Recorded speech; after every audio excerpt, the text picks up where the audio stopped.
아침에 제가 시간이 짧아가지고 얼렁뚱땅 마무리를 해서 아무래도 좀 더 말씀을 드려야 되지 않나 싶습니다. 지금 우리가 저녁에 영적 친교 시간에 그 교재를 나눠드린 교재를 읽고 계시는데 그 일부에서 제일 핵심이 되는 장이 5장입니다. 아마 어제 저녁쯤 여러분이 그 읽으셨을 거예요. 천년치유 건강 원리가 뭔지. 그걸 이제 조금 그제부터 제가 그걸 설명을 하려고 준비했습니다. 저를 데리고 나오시는 분들한테 오늘 요거 읽을 건데 좀 찾아놔라 이런 식으로 계속 하다가 제가 여기만 서면 자꾸 딴소리 하느라고 이렇게 못했어요. 근데 오늘 또 그 얘기를 좀 해야 되겠다는 생각이 드는데 아무래도 아침 얘기를 좀 마무리를 해야 되겠어서 아마 내일쯤 가야 그 부분을 하지 않을까 싶습니다. 내일은 제가 또 약속했다고 꼭 그대로 되는 건 아니니까 믿지는 마시고 저도 잘 모르겠어요. 그런데 아무래도 여러분이 그 일부를 다 읽고 계시는 동안에 제가 한두 번은 그 내용을 압축해서 설명을 해드려야 이해가 더 밝아진다는 생각이 들어서 그렇게 하려고 하고 있습니다. 너무 조급증 내지 마시고 차분히 기다려 주시면 되겠습니다. 아침에 누가 3일 금식을 하고 회복식을 한다고 해서 제가 사과를 한쪽만 드리라 그랬어요. 과일을. 그리고 두 번째 식사에 2쪽을 드리고 아니면 점심시간에 밥을 한 숟갈씩 해서 회복식을 시킬 수도 있다. 그리고 이틀을 금식했으면 한 2-3쪽을 먹여도 괜찮다. 첫 식사에.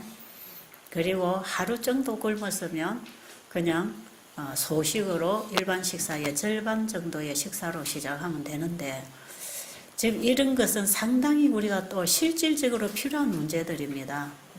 모든 환자를 이렇게 몸에게 휴식을 주기 위해서 노폐물을 뽑아내고 제자리를 찾아 돌아오도록 우리 몸을 도와주는 휴식시키는 이 과정을 밟고 나면 반드시 이제 먹고 사는 법을 또 배워야 되니까요. 이런 걸 다 지금 배워야 되는 것들이에요. 그런데 이런 것만 여러분이 배워가면 자꾸 돌팔이 의사 노릇하려 해서 안 됩니다. 자꾸 그런 것만 갖고 환자 찾아가려고 하니까. 그래서 이게 건강의 원리가 되는 이 본질을 우리가 알아야 되기 때문에. 그래서 제가 복음으로 이번에는 먼저 좀 자꾸 접목을 하고 있고요.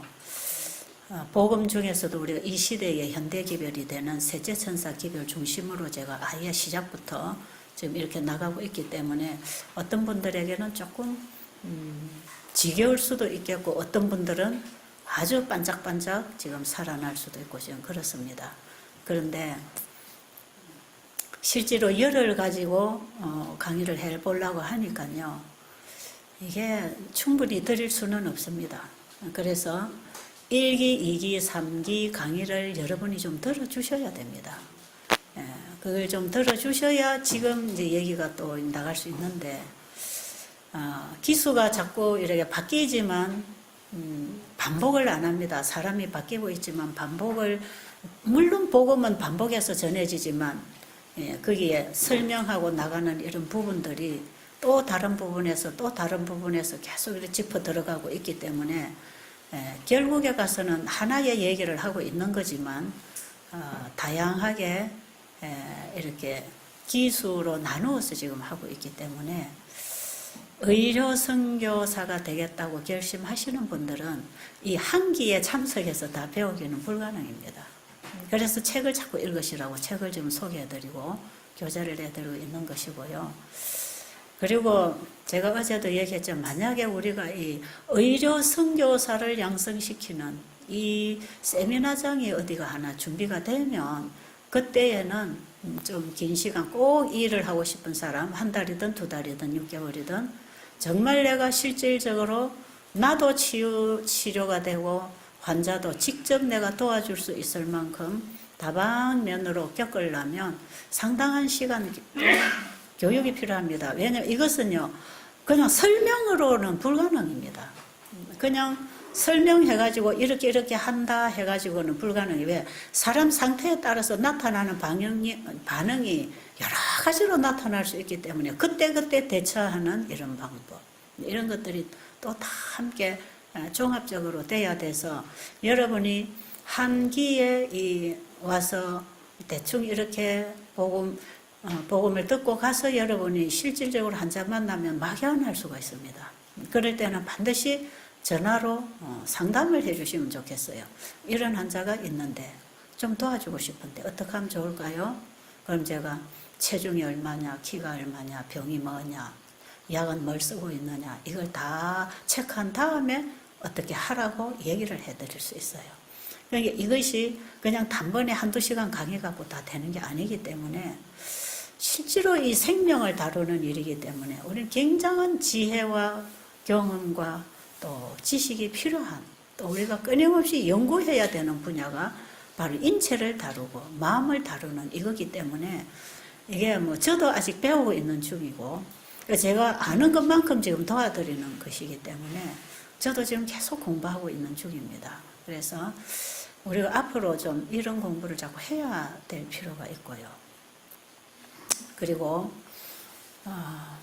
제가 어제 또 계속 지난 시간에 말씀드리지만 이거는 반드시 이제 적어도 제7일 안식일 예수 재림 교인으로서 재림을 준비시킬 백성으로서 예수님의 재림을 맞이할 한 백성을 준비시킬 일꾼들을 지금 교육하는 거 아닙니까? 그죠? 이런 사람들이 반드시 일어나야 됩니다. 예. 반드시 일어나야 되기 때문에 우리가 이건 알아야 돼요. 재림교회가 셋째 천사 기별을 전파하기 위해서 이 재림교회가 세워졌다면 셋째 천사 기별 사업을 해야 되잖아요. 그런데 셋째 천사 기별 나갈 때 반드시 팔의 역할을 하는 게 건강개혁이고 의료선교 사업이라면 이걸 반드시 기별과 함께 동반되어야 할 우리의 삶이고 사업이기 때문에 이 반드시 알아야 되고요. 그래서 하여튼 이 의료 선교사 교육 세미나가 지금 이 시대 때는 절대적으로 필요한 시대라는 걸 제가 절감을 하면서, 그리고 이 셋째 천사 기별이 우리 죄인들의 담보물이 되신 예수 그리스도를 높이 올리라 그랬습니다. 우리 모든 기별의 그 예수 그리스도를 높이는 그분을 믿음으로 말미암아 영생에 이르는 이 복음은 셋째 천사 큰의 침으로 외쳐질 복음입니다. 왜요? 지금 세상이 다 죄악으로 지금 둘러싸여 있잖아요. 짐승의 표 환란이 올 것입니다.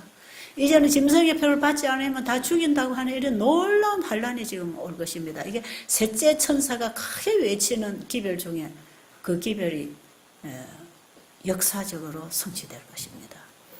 그럴 때에 이 세상 바벨론에서 어디로 나올 건가? 안식일 교회로 나올 겁니까? 그게 아닙니다. 그때는 그게 아니에요. 예수님께로 가야 합니다. 예수님께로 가야 됩니다. 그래서 우리는 옛날에 이스라엘 민족들에게 고의로 사람을 죽이지 않고 실수했을 때에 도피성으로 가는 길이 쫙 뚫려 있었단 말이에요. 그리고 둘러보면 어디든지 오전 한나절 내에 달려갈 수 있는 거예요. 너무 거리가 멀면 지쳐서 가다가 쓰러지면 뒤에 보복자로부터 잡혀 죽을 것이기 때문에 길이 아주 평탄하고, 그리고 도피라고 하는 팻말을 크게 붙여서 어디든지 쳐다보면 저기가 도피성이라는 걸 알 수 있도록 해놓고 그쪽으로 막 쏜살같이 달려가서 피해야 목숨을 건질 수 있는 그 도피성, 이 복음이 셋째 천사 기별이라고요. 제가 지난 기에서도 계속 말씀을 드렸고요. 그래서 지금은 이 세상 바벨론에서 백성들이 두리번거리면 어디로 가야 살 것인가? 어디로 피해야 되느냐? 지금 내 앞에 이제 짐승의 표가 강요되고 사형령이 내리고 이제는 이제 마지막 최후 위기가 오잖아요. 바로 이제 재앙이 떨어지는 거거든요. 어디로 가야 되느냐? 예수님께로 가야 합니다. 예수님께로 가야 됩니다. 지금 종교통합이 뭐 하는지 아세요? 종교통합이 오직 예수께만 구원이 있다고 하는 이 진리를 무너뜨리는 게 지금 종교통합입니다. 예. 다원주의. 자기들이 가진 어떤 종교에 구원이 있다고 하는 거죠. 그런데 구원은 절대적으로 예수님 안에 있습니다. 예수님 안에 구원이 있기 때문에 예수님 자리를 밀어내는 거, 그 자리에 루스벨이 가려고 했던 거, 그게 하늘에서부터 일어난 전쟁입니다.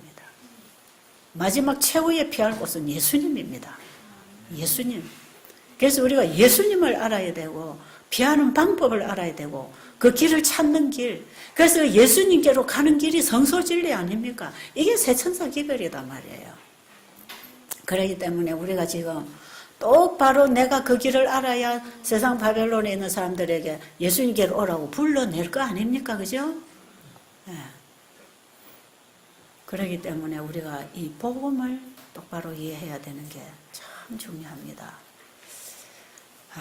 그리고 아침에 제가 누가복음 15장에 이 탕자의 비유가 세천사 기별이라 그랬죠. 여러분들 아마 이런 얘기 처음 듣는지도 모르겠어요. 정말 여러분들이 현대 진리 믿음으로 말미암은 의의 기별을 연구하고 있고 이 기별이야말로 이 시대의 중요한 기별이라고 우리의 영생과 사망의 문제가 걸려있는 중대한 현대 진리라고 믿는 분들은 아마 이 부분을 연구하고 있을 것이고 이 부분에 대해서 책을 읽고 연구하는 분들에게는 이번에 제가 말씀드리는 이런 내용이 상당히 기별을 정리하는 데 도움이 되리라고 생각합니다.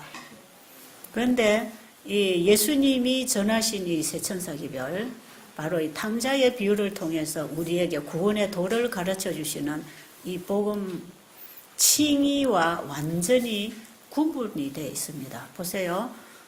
아버지를 떠난 죄인이 아버지께로 돌아가리라 결심하는 순간, 이게 중요하단 말이에요.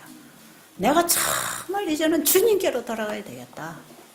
이제 내가 세상 만사 다 살아보니까 이거 별거 아니고 결국은 이거 고통, 질병, 사망이고 그동안에 내가 이게 좋나 저게 좋나 세상 구경 많이 하고 쏘다니고 뭔가 이루고 쌓고 얻고 살아봤지만 이제는 병들고 늙고 죽어가고 세상은 끝이 가고 이제 내가 이거 별거 아니구나. 이거 다 별거 아니구나. 이제 내가 우리 하나님께로 돌아가야 되겠다. 아멘. 여러분 그 결심할 수 있습니까? 아멘. 우리의 마음이 정할 때, 뜻을 정할 때, 마음이 결정해 줄 때 결정하는 것은 우리가 해야 됩니다. 그래서 그분이 그거 하도록 기다리십니다. 결심하는 순간에, 돌아서는 순간에 내가 찾아가는 게 아니고 그분이 나를 찾아오셨습니다. 예수님이 오셨잖아요. 우리가 하늘 가는 길을 모릅니다. 지쳐서 못 갑니다. 그 저 하늘 문 앞에 앉아서 하나님이 야 이리 와라 이리 와라 이리 와라 이러시는 게 아니고 우리가 마음을 정하는 그 자리에 그분은 순간에 달려오십니다. 순간에 달려오는 그 그림을 저 미국 저 로마린다 쪽에 가면 그 라시에라 대학이 있잖아요. 우리 상륙대학. 거기 가면 대학 정문 앞에다가요. 크게 이게 동상으로 조각 미술로 동상을 해서 이 탕자의 비유에 조각을 딱 그려 동상을 세워놨어요. 거기 보면요. 저 뒤에 아들이 이래가지고 딱 고약한 얼굴로 아버지를 쳐다보는 모습이 있고 그 다음에 아버지는 저쪽에서 아들이 이제 그 아주 신발도 벗고 헐벗고 누더기가 된 모습으로 아버지께로 돌아가리라고 딱 결심하고 무릎 꿇는 순간에 아버지가 두루마기를 겉옷을 벗어가지고 쫓아 나옵니다. 그러니까 이게 나오는 그 조각 그림이요. 얼마나 빠르게 아버지가 이렇게 달려오시든지 막 이 옷이 다 바람에 날립니다. 날리면서 달려요. 순식간에 우리 아버지가 찾아오십니다. 저는 그 동상 앞에서 참 감동받았어요. 역시 제가 귀로 듣고 보는 것입니다. 설명을 잘 들으면서 저게 우리 아버지 마음이야. 그래가지고 자기가 벗은 두루마기를 입혀서 깨끗하게 이렇게 딱 싸서 데리고 가잖아요. 그게 칭입니다. 칭이. 이것은요 내 의가 아니고요 그분의 옷을 입혀준 칭입니다. 그래서 우리가 회개하고 아버지 앞에 돌아갈 때에 그분의 옷을 받아서 칭이 의롭다, 칭함을 받았다 이 말이에요. 실제로 내가 어려워진 게 아니야. 의롭다, 칭함을 받았어요. 그걸 칭이라 그럽니다. 회개와 함께 칭의를 받는 것입니다. 그리고 그 칭의, 매일의 칭의를 통한 순종이 일어나는데 이게 뭐냐면 매일의 회개와 순종을 경험하고 삽니다. 우리가 예수님 안에 칭의를 받으면요 매일 자기 안에 있는 죄를 끊임없이 나타나고 저지르는 죄를 날마다 회개하는 그 날마다의 칭의를 통해서 날마다 그 말씀을 받고 사는데 여러분 하나님의 말씀이 와야 회개가 될 거 아닙니까? 그렇죠? 율법과 복음은 하나입니다. 하나. 이 하나님의 말씀, 요즘에 여러분 갈라디아서 가정 공부하고 있잖아요. 그 굉장히 중요한 공부예요. 그 바로 이해하는 건 굉장히 중요합니다. 행위신앙에서 믿음으로 말미암은 의로 우리를 이해시키고 있는 게 갈라디아서 굉장히 중요한 거예요. 갈라디아서의 그 율법은요 모든 율법을 다 포함합니다. 어머니의 율법, 우리가 하는 10계명의 율법, 모든 율법 다 이 율법은요 우리가 죄인이라는 걸 가르쳐줘서 죄인으로 하여금 예수님께로 데리고 가는 안내자 역할을 하는 것입니다. 율법이요. 그러니까 우리가 칭의의 경험을 하고 하나님 말씀 속에 들어가 보면 그 말씀을 반짝반짝 받아 먹으면서 그 말씀에서 오는 그 말씀이 내 안에 있는 죄를 계속 깨우쳐 주잖아요. 계속. 여러분 나중에 여기 와서 건강기별 깨달아 보세요. 뭐라고 회개하는지 내가 그동안 잘못 먹고 살았구나. 이거 깨닫잖아요. 그럼 그거 버리고 회개하고 다시 순종으로 돌아가는 게 그게 회개하고 성화 아닙니까? 그죠? 그러니까 우리 칭의의 경험에서 의롭다 칭함을 받지만 이 의롭다 칭함을 받는 과정이요. 죄가 도말될 때까지 일어나야 됩니다.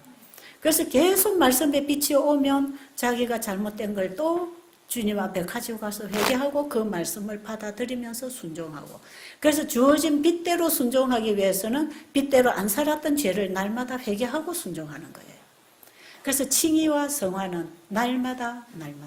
그래서 성화는 언제든지 칭의에 따라오는 게 성화입니다. 죄가 깨달아지면 그 죄를 가지고 회개하는 동시에 죄는 버리고 그분의 말씀을 받아들여서 새롭게 일어나는 것. 그래서 여기에 아버지의 옷을 덮어서 끊임없이 우리를 안고 집에까지 가잖아요. 입혀주시는 의다 이 말이에요. 입혀주시는 의. 그 다음에 집에 돌아가서 이제 자기 옷 받아 있습니다. 저는 놀랐어요. 이 말씀 깨달으면서. 집에 가서 이제 완전히 안에 거 다 벗깁니다. 누대기를 입고 있던 세상에서 입고 있던 죄의 옷 말이에요. 죄의 품성. 이거 완전히 이게 이제 죄 도말하는 피. 예수님의 대속죄의 사역이에요. 죄 다 씻깁니다. 씻기고 깨끗이 누더기 벗기고 다 목욕시키고 그 다음에 아버지 옷으로 가려서 영원히 사는 게 아니에요. 누구 옷을 줍니까?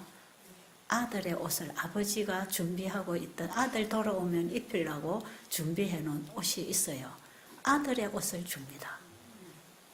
죄가 도말된 이후에 우리가 받는 품성은 우리 아버지가 준비한 것이지만 자 이거 네 거다. 이제 이거 입고 나하고 영원히 살자.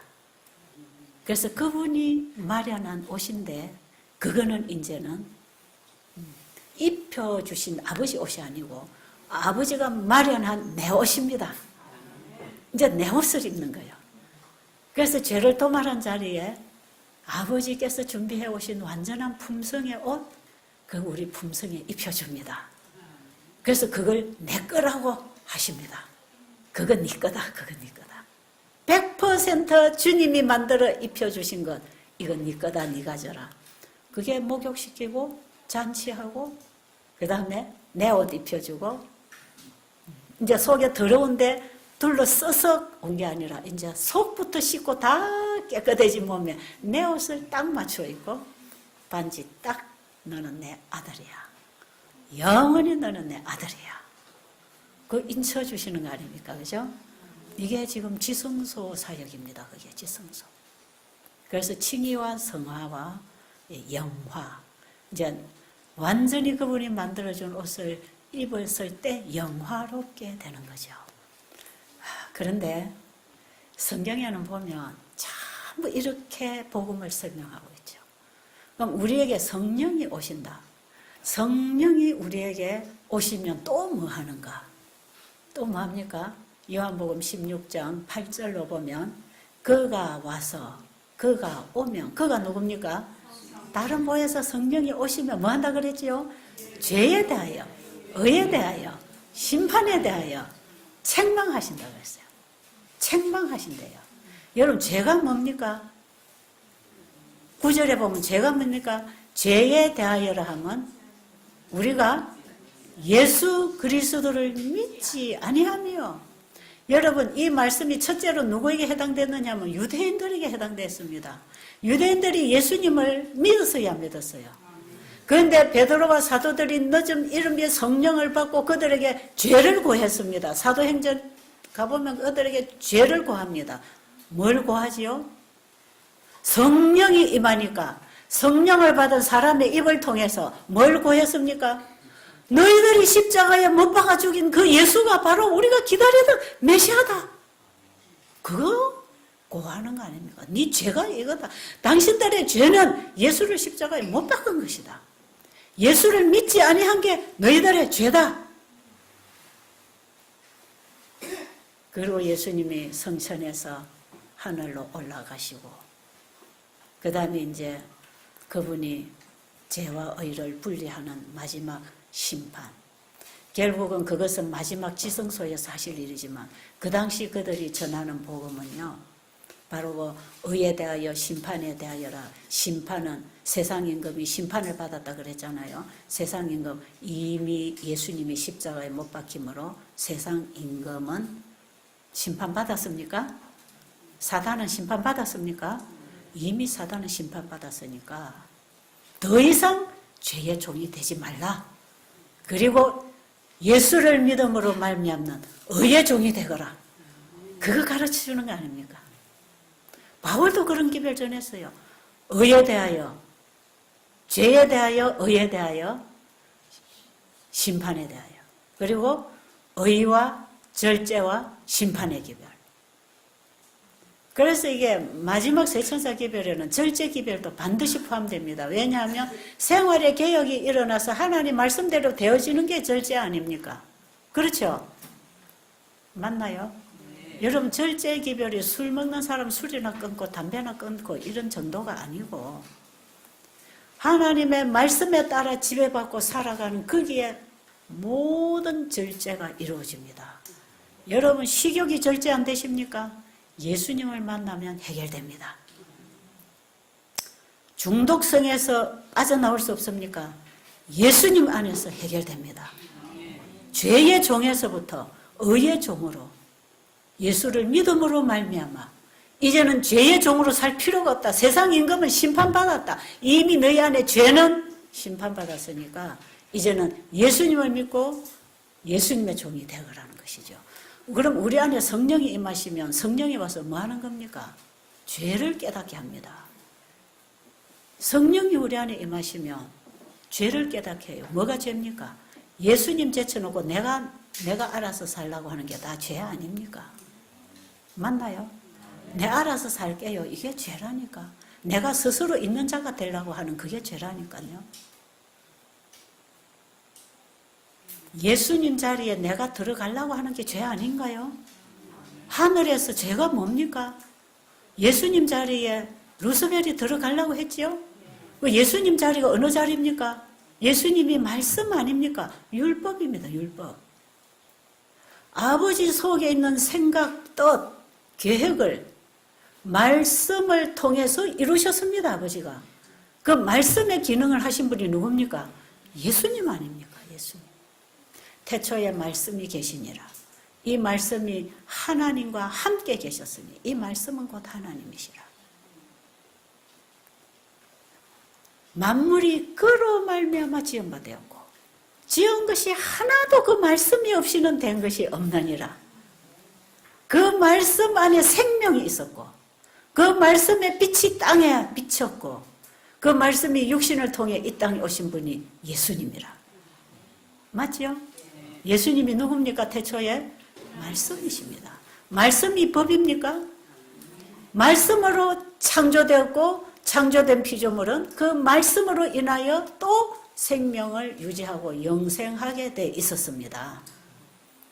그런데 하나님을 오해시키고 하나님의 말씀에 불순종하게 한 그 죄는 바로 누구를 거역하는 죄냐? 예수를 밀어내는 죄입니다. 창조주 하나님과 우리 피조물 사이에는 창조 때부터 예수님은 중간 역할을 하신 분입니다. 중매. 아버지와 피조물 사이에 말씀이 계시지 않았더라면 창조가 안 일어납니다. 그런데 아버지에게 있는 모든 것을 성령을 통해서 말씀에 임한, 예수님에게 임하고 말씀에 임하고, 예수님이 인생을 쓰고 이 땅에 오시니까 예수님이고요. 그냥 말씀이셨습니다. 그전에는 말씀이셨습니다.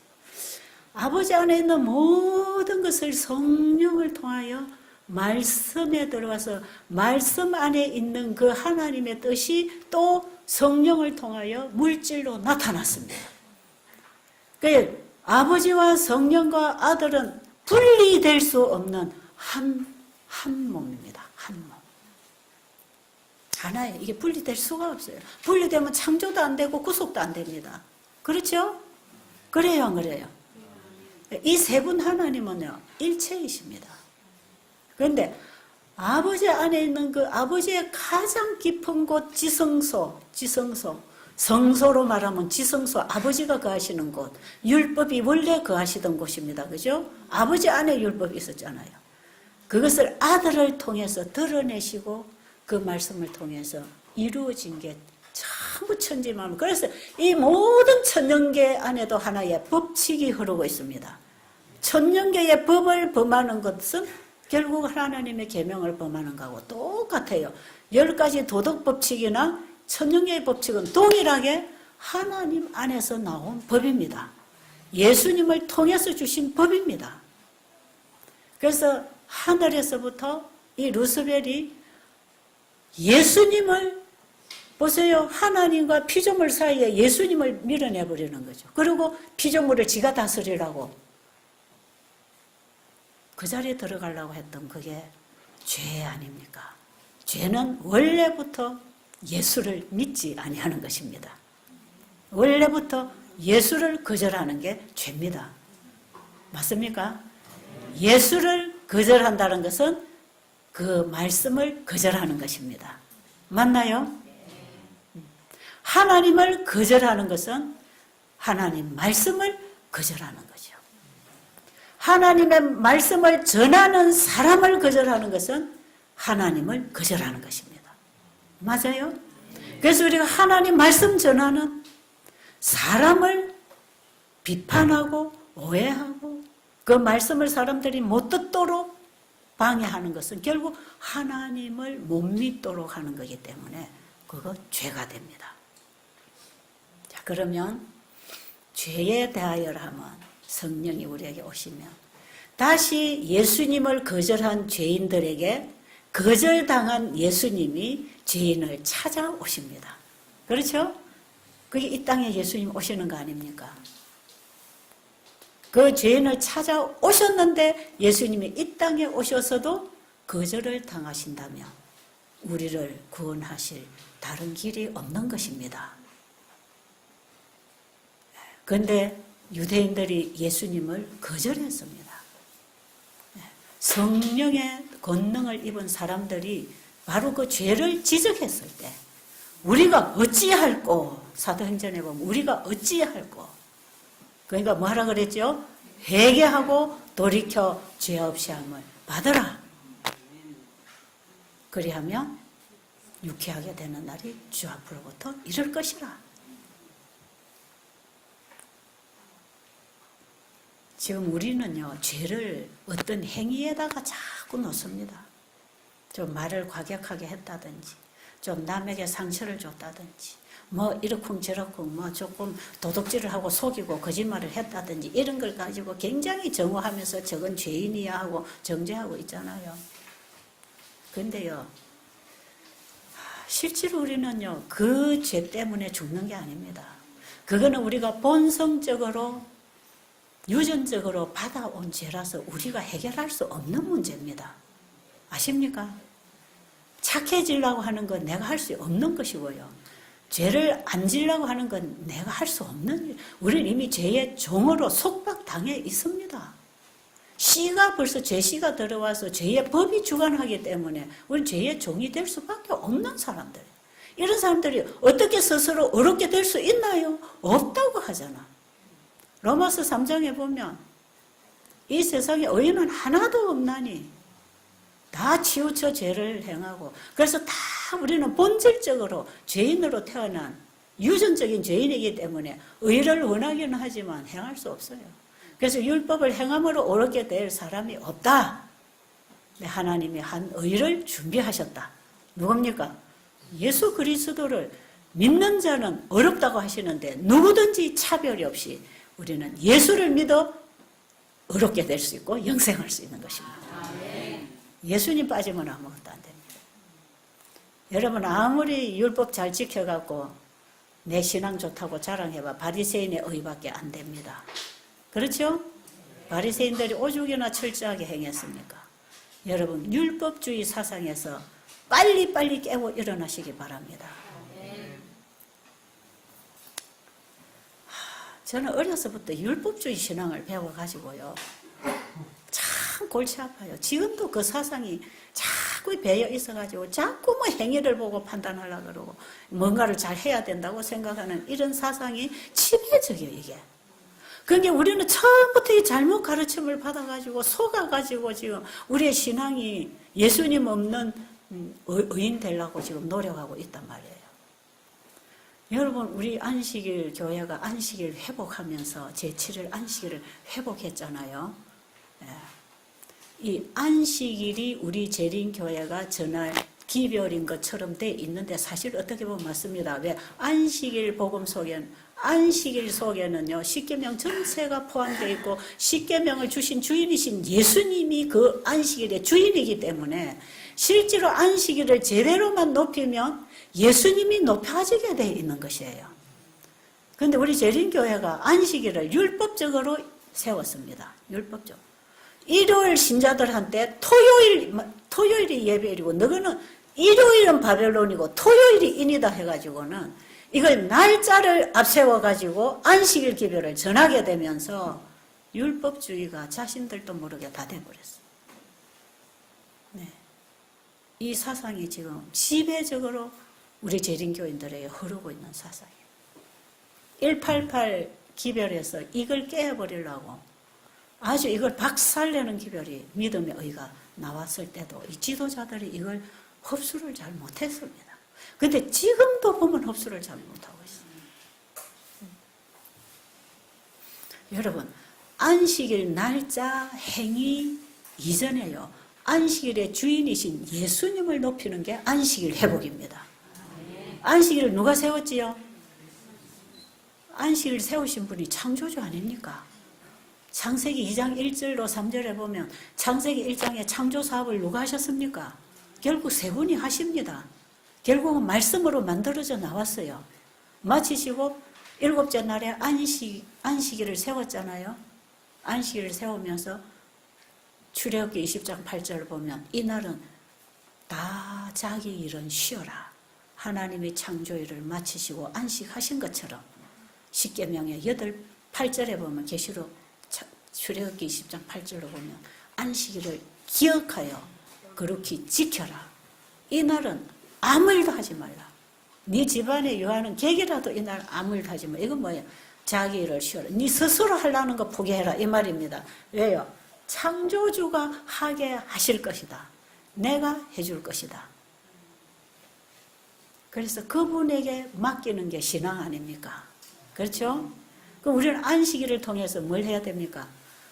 우리에게 필요한 것은 그분이 다 만드셨고 나도 그분이 만드셨다. 창조의 기념일로서의 이 안식일은 창조주 하나님 그분이 우리를 창조했다는 것을 믿는 신앙 아닙니까? 그분이 우리를 창조하셨다는 것을 믿을 때, 흙을 빚어 우리를 지으실 때 사람을 첫날부터 만들지 아니하시고 마지막 날에 만드신 것은 우리 사람에게 필요한 것이 첫째 날부터 여섯째 날 사람 만들기 전까지 다 만들어졌다는 것입니다. 그렇죠? 그러니까 하나님은 우리를 만드시기 전에 우리의 필요를 아셨습니까? 미리 아시는 분, 미리 다 준비하신 분. 너희에 대한 건 내가 다 준비했다. 내가 네 창조주다. 내가 네 하나님이다. 그런 나를 믿어라. 그러므로 앞으로도 네가 뭔가 스스로 염려하고 고민하고 네가 지치게 일을 하지 말고 자기 일을 쉬고 내가 너희의 미래를 다 준비했으니까 나를 믿고 내가 주는 말을 받고 따라오너라. 거기에 영생이 있다는 거예요. 우리가 타락하고 죄인이 될 줄 아시고 안식일 복음 속에는 창조와 구속으로서 우리에게 약속하셨습니다. 창조를 통해서 내가 너를 만들었으니 내가 너를 다 안다. 네가 앞으로 범죄할 것도 다 안다. 내가 다 책임졌다. 네가 죄의 종이 될 것도 내가 안다. 근데 그것도 내가 다 해결해 줄 거다. 왜? 내가 너를 지었잖아. 내가 너를 만들었잖아. 그러니 내가 너를 고쳐줄 거야. 만드신 분이 고치신다는 언약이 안식일입니다. 이게 영원한 복음입니다. 이게 셋째 천사 기별이 주는 아주 강력한 핵심 진리입니다. 이게. 그런데 우리는 지금까지 안식일. 우리는 안식일날 일요일날 예배 안 드리고 토요일 제7일 안식일에 예배 드리니까 우리는 다 하나님 입맞은 백성이고 저 일요일날 예배 드리는 저건 전부 다 바벨론 전다 멸망당할 거니까 저거 다 안식교회로 불러봐야 된다. 이렇게 우리가 어떻게 보면 복음을 전하고 있었는지도 모릅니다. 이거 우리 잘못했어요. 안식일의 주인 되시는 예수님은 온 인류의 구원자십니다. 모든 인류의 창조주시고 구속자이십니다. 어떤 죄인에게 누구에게도 세상 어느 나라 민족들에게 예수님이 전파되어야 합니다. 그래서 그들이 예수님을 똑바로 알고 예수님 안에만 피하면 예수님 안에서 배웁니다. 도피성에 들어가면 도피성 안에서 다시 교육받습니다. 이 사람 죽인 살인자가 말이에요. 제가 다음 시간에 좀 도피성 얘기해 드릴게요. 전 기가 차는 복음을 제가 도피성 진리에서 만나게 됐어요. 이 셋째 천사 기별을 연구하니까 온 성경이 그 기별 속에 다 들어오는 걸 제가 알았어요. 네. 구원에 대한 도는 그 안에 다 있습니다. 건강에 대한 도도 그 안에 다 있고 교육도 그 안에 있고 우리의 삶 전부가 셋째 천사 기별 속에 다 들어있습니다. 그래서 온 성경을 하나의 복음으로 딱 만들어내는 게 그게 영원한 복음, 하나의 복음입니다. 여러분 그래서요.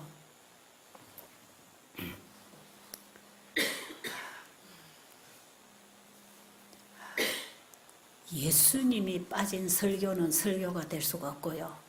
예수님이 빠진 건강기별은 건강 없습니다. 아십니까? 베델수양원에는 율법을 좀 부인하고 무조건 예수만 믿으라 한다. 이런 소문을 내는 사람도 있기도 해요. 또 어떤 사람들은 제가 또 철저하게 식생활 개선을 시키고 건강법칙을 가르치니까 저 채집사는 또 율법주의로 가르친다. 또 이런 사람도 있어. 양쪽에서 한 부분을 가지고 얘기하는 분들이 상당히 많아요. 오늘 아침에도 우리가 밥 먹으면서 그런 얘기를 좀 했지만 근데 여러분 그 예수님을 환자들에게 소개해야 되고요. 환자들로 하여금 예수님께로 데리고 가줘야 됩니다. 이 환자들이 예수님을 만나야 치료가 됩니다. 예수님 그분이 창조주이기 때문에 내가 너를 고쳐준다고 약속한 게 안식일입니다. 그렇기 때문에 환자들로 하여금 병든 자들로 하여금 예수님께로 데리고 가는 일이 의료 선교사가 할 일인데 예수님은 소개도 안 하고 마사지를 해도 발 마사지를 해야 되고 부항을 떠야 되고 디톡스를 해야 되고 뭐를 해야 되고 그러면요 사람들이 낫고 싶으니까 뭘 붙잡겠어요? 녹즙게 하나 사서 짜먹으면 되겠구나 이렇게 되는 거예요. 그래가지고 디톡스 열심히 하고 해독시키면 되는 거구나. 그리고 이거 뭐 더러운 피는 자꾸 뽑아내면 되는 거구나. 누가 치료하신다고 했는데요? 창조주 그분이 고치신다는데 이거는 안식일을 망가뜨리는 잘못된 오류단 말이에요. 치료는 누가 하신다? 하나님이 하신다. 여러분 의료선교사 어찌할 겁니까 나중에? 제가 이런 방법적인 거 가르쳐드리면 여러분도 방법만 갖고 가서 돌팔이 할까봐 제가 계속 복음부터 세우는 거예요 지금. 그런데 이런 방법은 뭔지 아세요? 예수님이 환자를 치료하시는데 돕는 손길입니다. 이걸 주체를 바꾸면 안 돼요. 치료는 예수님이 하시고 이런 방법, 천년 치료제들, 어떤 요법들, 여러분 이거 절대로 배제하지 마세요. 이것은요 필요할 때 언제든지 적용해야 됩니다. 필요할 때. 그래서 이 요법들은 가만히 가지고 뒤에 이렇게 가만히 숨겨놓고 예수님을 잘 소개해가지고 예수님 만나갖고 예수님 안에서 스스로 배우고 깨고 회개하고 일어나면 그만 돼요. 그냥 나아요. 근데 이게 잘 안 되는 사람이 있잖아요. 자꾸 예수님도 못 만지고 못 만나고 그저 하면 어떻게 하면 될까? 이런 거 하나 살짝 갖다 도와주면 예수님이 고쳐주시네.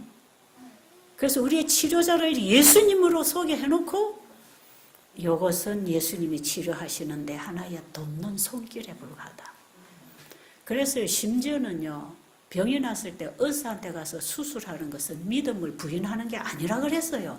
무조건 의사를 부인하면 안 됩니다. 무조건 수술을 안 해요. 그거는 맹신이 될 수도 있습니다. 필요에 따라서는 의사의 수술을 받아야 됩니다. 그런데 의사가 수술하는 그 손길에 하나님이 함께 하신답니다.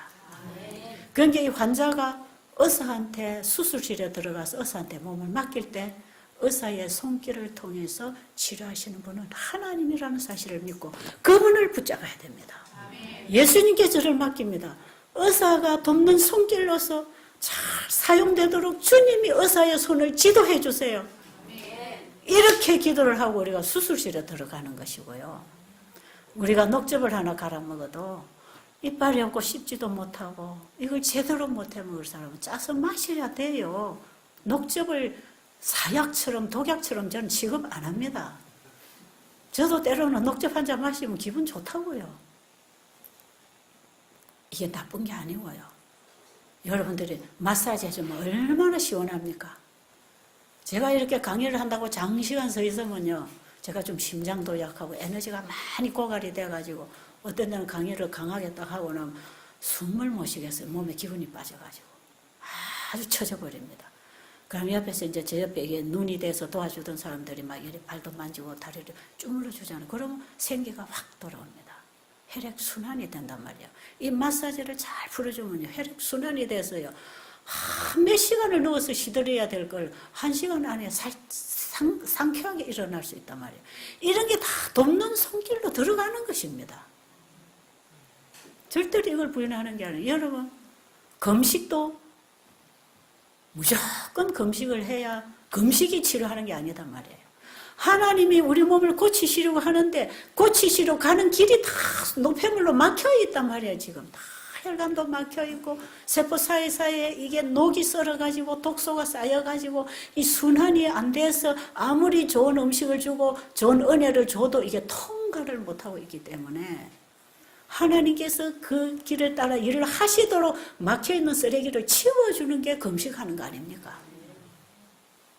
이런 방법으로 우리 천연치료제들을 천연계의 법칙에 따라 우리 몸을 다스려 주라고 화해 부인이 건강기별들을 다 주셨어요.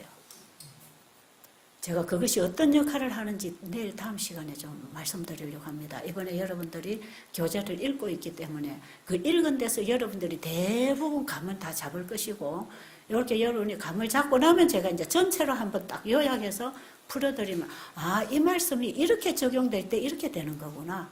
이건 이제 여러분들이 붙잡으면 훨씬 빨리 깨닫게 되어 있는 그런 부분들이에요. 지금 하나님이 이 시대에 우리에게 주신 이 건강기별은요. 현대의학을 초월하는 것입니다. 아십니까? 왜요? 만드신 분이 고치신다는 이 복음이 셋째 천사 기별 아닙니까? 그러면 이 셋째 천사 기별이 전파될 때에 오직 그분을 믿음으로 말미암아 그분을 만나서 그분 안에서 재창조를 받는 이 회복 말이에요. 이 복음이 전파될 때 그들이 창조주를 만나면 회복이 일어나잖아요. 이게 원래 치유 원리입니다. 이게 원래 의학입니다. 이게 좀 웃기는 소리지만 현대 의학은 다 대체 의학입니다. 의사들이 들으면 저 여자가 웃기고 있네. 여러분, 우리 몸을 지으신 분이 의사 아닙니까? 그분이 주신 처방이 치료하는 약 아닙니까? 그분이 만드신 기관을 알아가는 그게 의학 아닙니까? 하나님이 만드신 그 하나님의 말씀의 설명서를 가지고 인체를 연구할 때 우리는 제대로 의학을 공부하는 거 아닙니까? 그래서요, 우리 재림교회가 셋째 천사 기별과 함께 가지고 나갈 이 건강 기별은요, 이게 본래 의학입니다. 본래 우리를 창조하신 분이 고치는 의학입니다. 그 외 그 인간이 만든 건 전부 요법이고 대체 의학입니다. 다 요법입니다. 그것은 수술도 요법이고 항암제도 요법이고 혈압약을 쓰는 것도 약물 요법이고 여러분 마사지도 이 마사지 요법이고 전부 요법입니다. 그거는 정상만 완화시켜주는 도움을 줄 뿐입니다. 그런데 하나님의 의학은 본질적인 죄 문제부터 해결을 해서 치유를 하기 때문에 이게 원래 의학입니다. 이게 성서 의학입니다. 우리는 이 의학을 가지고 나갈 것입니다. 그럼 여러분 현대 의학을 정말 초월하는 최고의 의학을 가지고 우리가 사람들을 찾아갈 때 주눅들 필요가 있어요, 없어요? 주눅들지 않습니다. 셋째 천사들이 기별 갖고 일하는 의료 선교사는요, 그래서 용감하고요, 확신에 차 있고요, 흔들리지 않는 굳은 신앙을 가지고 일을 할 수 있는 확실한 복음이고 건강기별입니다. 그래서 어떤 의사가 뭐라 했다, 무슨 박사가 뭐라 했다를 그냥 흡수하지 말고 하나님의 말씀에 맞나 맞지 않느냐를 한번 두들겨 보고 받아들이든지 거절을 해야 합니다. 어떤 음식이 몸에 좋은가? 지금 좋다는 음식 찾아서 많이 다니잖아요. 어떤 음식이 몸을 치료하는 음식인가 알려면요, 우리 몸을 누가 만드셨는가부터 알아야 됩니다. 그리고 이 식물성 음식이 뭐가 부족하고 뭐가 어쩌고 저쩌고 하면요, 우리 몸을 만드신 분이 우리에게 먹으라고 준 음식이라는 여기에 확고한 믿음이 서버리면 절대로 기운 빠진다고 꼬리곰탕 구워 먹지 않는단 말이에요. 응?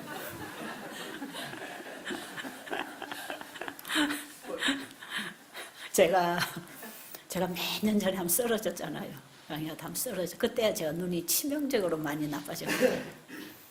소진이 완전 소진이 돼버렸어. 에너지가 딱 고갈해 왔어. 제가 얼마나 외국을 다니면서 시차 적응 안 되면서 강하게 강연군을 하고 왔다 갔다 제가 하면서요, 에너지가 다 빠지니까요, 몸이 흔들흔들 걷는데 발이 어디에 닿는지 느낌이 없어요. 몸이 떠 있어요. 그러다 제가 서울 청암교회에서 강의하다 밤에 딱 쓰러졌거든요. 쓰러졌는데 그때 제가 기운이 완전히 빠질 때 잠 하나도 안 오고 소화 한 개도 안 되고 맨날 머리 아프고, 저는 그래서 환자들이 겪는 그 고통을 제가 다 겪어봤어요. 그럴 때 이 우울증도 옵니다. 몸이 약하면 마음이 약해져요. 좌절돼요. 기운이 빠지면 희망 없지요? 우울증까지 옵니다. 저는 그거 다 겪어본 사람이에요. 그때 제가 이렇게 기운이 없어 누워있다 하니까 우리 딸내미가 저거 시아버지가 지금 돌아가셨어요. 그 사돈이 고기를 안 먹어서 기운이 없으니까 그 사돈한테 좀 고기를 사다 구워드리라고 우리 딸 보고 그러시더라고. 그래서 고기 먹었을까요? 안 먹었을까요? 네. 왜요? 왜 안 먹을까요? 모든 사람들이, 의사들이 이렇게 되면 고기 먹으라고 하는데 왜 제가 안 먹었겠습니까? 하나님의 말씀에 내가 이걸 먹어야 힘을 얻고 치료된다고 했다면 먹었을 거 아닙니까? 근데 하나님 말씀에 뭐라고 하셨죠? 물에 있는 물고기나 공중에 나는 새나 땅에 움직이는 모든 생물은 뭐하라? 뭐하라? 잡아먹어라? 잡아먹어라? 다스리라? 읽어놓고는 왜 먹어? 여러분들은 왜 먹어? 왜? 말은 잘하면서 순종 안 하는 게 안식일교인들인가요? 예? 그럼 바로 읽어놓고 왜 행동은 안 하냐고? 예? 예? 좀 웃기지 않나요? 아직 우리 재림교회 세미나 갖고 이거 물으면 전부 다 다스리라 했대요. 근데 왜 그거 맨날 밥상에 올려놓고 갖다 먹나요? 왜요? 하나님 말씀 소용없다? 내가 알아서 먹겠다? 그런 겁니까? 하나님 말씀은 필요 없어. 그게 뭡니까? 예수님은 밀어내는 것입니다. 예수님 밀어내고 누가 갖다 준? 사단이 갖다 준 속임수를 가지고 순종하고 사는 거죠. 그게 죄 아닙니까? 고기를 먹어서 죄가 아니고요. 그 말씀하신 그분을 불신해서 죄입니다. 우리가 식물성을 먹을 때에 하나님 그분을 믿는 신학이기 때문에 치유가 있습니다. 그러니까 치유는 어디서 온다? 하나님에게서 온다. 어떻게 받는다? 믿음으로 받는다. 단순하지요? 이 길에서 벗어나면 안 된단 말이에요. 그럼 다 죄가 되는 것입니다. 우리의 의라는 것도 우리 하는 일이라는 것도 말씀에서 빗나가면 다 그게 죄가 되는 것입니다. 건강법칙을 범하고 사는 게 죄입니다. 왜요? 하나님 자체를 불신하고 살기 때문에 죄다 말이에요.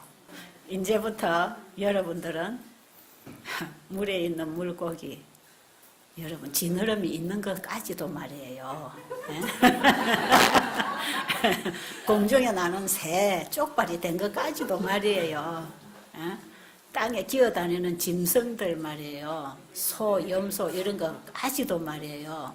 뭐 하는 거라? 원래 이것을 우리하고 같이 살아라고, 같이 놀고 다스리고 대화하고 같이 지내라고 주신 하나님이 인간하고 똑같은 그런 모양새로 만들어서 같이 대화하고 살도록 해야 된다. 이걸 때려잡아서 죽여 먹어라. 그게 아니잖아요. 그리고 우리가 먹을 음식은 어디 있다? 어디 있다? 29절에 뭡니까? 씨 가진 열매 맺는 모든 나무를 너에게 주느니 너 식물이 되리라. 왜 이 식물을 먹어야 되는지 내일 시간에 이거는 진짜 말씀드려야 됩니다. 이제는 좀 하나님 말씀 듣고 삽시다. 정말 여러분이 하나님이 나의 창조주고 나의 주인이고 나의 모든 것을 관할하시는 분인 걸 안다면 그 말씀대로 따라야 되는 거 아닙니까? 그 순종할 때 복을 받습니다.